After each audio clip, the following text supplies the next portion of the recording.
On connaît très bien donc l'histoire de Hanouka, commencée à l'époque donc, des Hashmonaïm, lorsqu'ils devaient faire la guerre avec les Grecs qui étaient bien plus nombreux qu'eux et bien plus puissants. Et il y a eu ce fameux miracle de la fiole d'huile, la seule qui est restée, pour pouvoir allumer donc 8 jours consécutifs. Et on sait que normalement, cette fiole-là, elle devait allumer qu'un seul jour. C'est-à-dire qu'elle devait allumer que quelques heures et elle n'aurait jamais pu normalement tenir 8 jours. Et c'est ça le miracle principal, comme on le sait tous. Alors on sait que de nos jours, en fait, on allume les lumières de Hanouka et c'est ça la mitzvah principale de cette fête. Donc on prend de l'huile, on prend de la cire, on prend cet objet-là qui est donc matériel, on le chauffe bien pour qu'il devienne après donc une bougie donc pour allumer. Et jusqu'à qu'il devienne en fait d'une certaine manière spirituelle. Parce que le but justement des bougies de Hanouka, c'est qu'elles deviennent spirituelles et qu'elles éclairent le monde. Et d'abord à commencer par notre entourage. Et donc, cette Hanouka qu'on l'allume, justement, est à l'image de la menorah du Beth Amikdash. On sait que cette Hanouka-là fait référence à la menorah qu'on allumait pendant le Beth Amikdash. Mais on voit que finalement, il y a certaines différences qu'on va voir entre la menorah du Beth Amikdash et celle d'aujourd'hui, ce qui est relativement différent. C'est de ça qu'on va parler. On sait qu'au Beth Amikdash, quand on allumait donc la menorah, on allumait la même quantité de lumière tous les jours. C'est-à-dire que si on allumait par exemple 2-3 bougies, on allumait toujours le même nombre de lumières. Aujourd'hui, ce n'est pas comme ça qu'on fait. On allume toujours une lumière en plus chaque jour. C'est-à-dire que le premier jour, une lumière, le deuxième, le troisième jour, on en allume trois, etc., jusqu'à arriver à 8 jours. Et on sait qu'au Beth Amikdash, ce n'était pas comme ça. On allumait toujours la même quantité de lumière chaque jour. De plus, à l'époque du Beth Amikdash, on allumait toujours donc les lumières à l'intérieur, excusez-moi, à l'intérieur et pendant le jour. Ce qui n'est pas du tout le cas de la Hanouka d'aujourd'hui. Non seulement aujourd'hui on allume vers l'extérieur, parce qu'on sait qu'on doit allumer vers l'extérieur, et en plus la nuit. Et à l'époque, en plus, pour terminer, à cette époque-là aussi, on sait que les Juifs vivaient dans l'aisance matérielle, dans l'opulence matérielle, spirituelle. Et donc, ils n'avaient pas lieu, effectivement, de devoir allumer à l'extérieur, puisqu'en vérité, il n'y avait pas d'obscurité, comme c'est le cas aujourd'hui. Donc, en réalité, même ce qu'il y avait dehors, c'était aussi d'une certaine manière une lumière. Donc, on était complètement dépendant. On n'avait pas vraiment besoin de ça. Mais aujourd'hui, la différence, c'est que la lumière aujourd'hui, l'obscurité, il est tellement fort et la lumière est tellement faible qu'on a aujourd'hui ce rôle obligatoire de devoir allumer vers l'extérieur et de devoir toujours rajouter une lumière en plus. Chaque jour, encore une nouvelle lumière. Et c'est ça l'enseignement de cette fête, c'est d'allumer chaque jour encore une en plus et surtout donc de l'extérieur.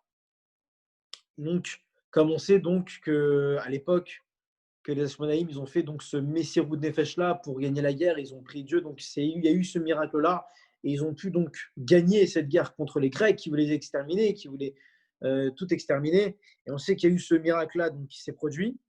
Et aujourd'hui, de la même manière que les Hashmonaïm ont combattu les Grecs, aujourd'hui on se doit de devoir éclairer le monde pour que les Juifs d'aujourd'hui ne s'assimilent pas aux Grecs, ne ressemblent pas en fait à d'une certaine manière en fait des Grecs d'aujourd'hui. Hein.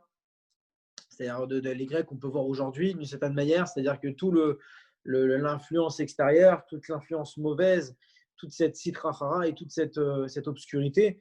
Et comme on le sait, donc cet enseignement, qu'un peu de lumière repousse beaucoup d'obscurité. C'est-à-dire que même une petite lumière a la force de pouvoir en fait propager sa lumière et de pouvoir repousser énormément d'obscurité. Parce que comme on sait que l'obscurité n'a pas vraiment d'existence propre, et on voit très bien que lorsque la lumière elle éclaire, même par une petite bougie, alors directement ça la repousse.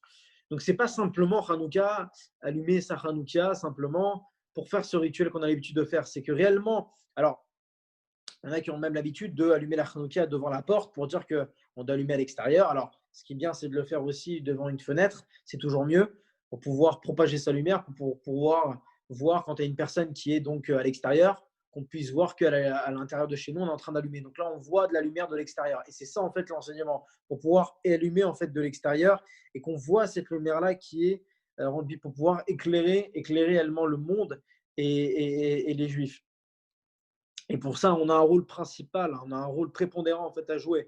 C'est ça ce rôle-là qu'on a joué, c'est de combattre aujourd'hui toute l'influence, de combattre toutes les Grecs, la mauvaise influence d'aujourd'hui pour pouvoir faire ce travail-là. Et on verra que un enseignement qu'on doit savoir, c'est que à l'époque où Mashiach viendra, alors effectivement, ça sera plus nécessaire d'allumer toujours une lumière en plus chaque jour, de rajouter un jour, 2 jours, et cetera. On n'aura plus réellement besoin, ça sera vraiment l'inverse en fait. C'est-à-dire qu'en fait, on n'allumera pas toujours une lumière en plus, mais une lumière en moins. C'est que chaque jour, en fait, on allumera une lumière en moins. Imaginez-vous en fait le sens inverse de ce qu'on a l'habitude de faire. C'est-à-dire que le huitième jour, voilà, on va allumer le huitième. Ensuite, le septième jour, on va en allumer 7, etc. C'est-à-dire qu'on va toujours en ordre inverse. Pour expliquer qu'en fait, à cette époque-là, comme la lumière sera répandue dans le monde, alors on n'aura plus réellement besoin de devoir éclairer l'extérieur et éclairer l'obscurité. Comme c'était le cas à l'époque de la Ménorah. À l'époque de la Ménorah, non seulement on allumait à l'intérieur, mais on allumait pendant la journée, ce qui est complètement différent. Et cet enseignement qu'on doit savoir de nuit, pourquoi? Parce que la nuit, ça fait référence un peu à l'obscurité, ça fait référence aux forces du mal. On sait que pendant la nuit, les forces du mal sont très présentes. Et c'est pour ça que nous, on doit allumer pendant la nuit. C'est une des raisons, c'est qu'on doit éclairer cette obscurité, cette nuit-là, dans le monde. Et que chacun donc, prenne conscience de ce rôle qu'on a joué.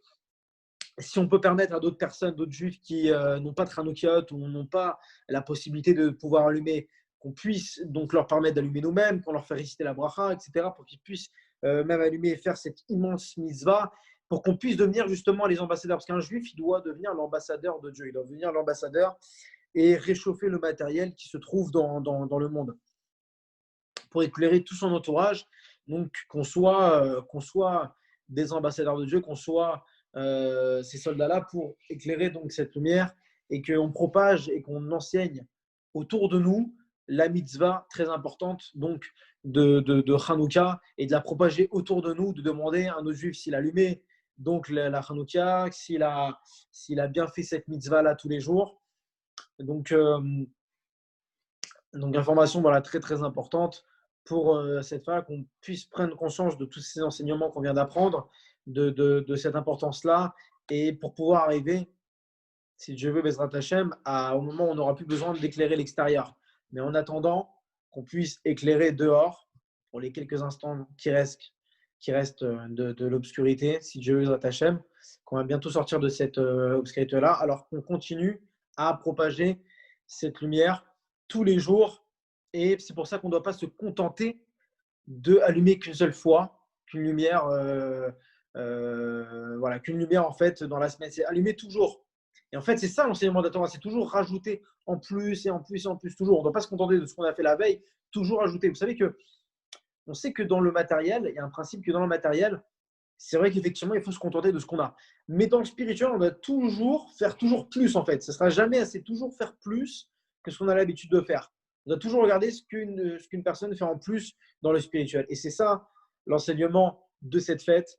Donc on puisse la faire de la bonne manière, qu'on puisse déguster donc ces très bons beignets qu'on a l'habitude de prendre tous les ans, qu'on puisse les manger et faire ce plaisir-là et kiffer ensemble dans son entourage à la lumière de Hanouka et en parler pendant la table de Shabbat. Voilà, c'était le message de ce soir. Hanouka Sameach à tous, prenez des forces, éclairez le monde, soyez les ambassadeurs de Dieu. Shabbat Shalom à tous. Merci à vous.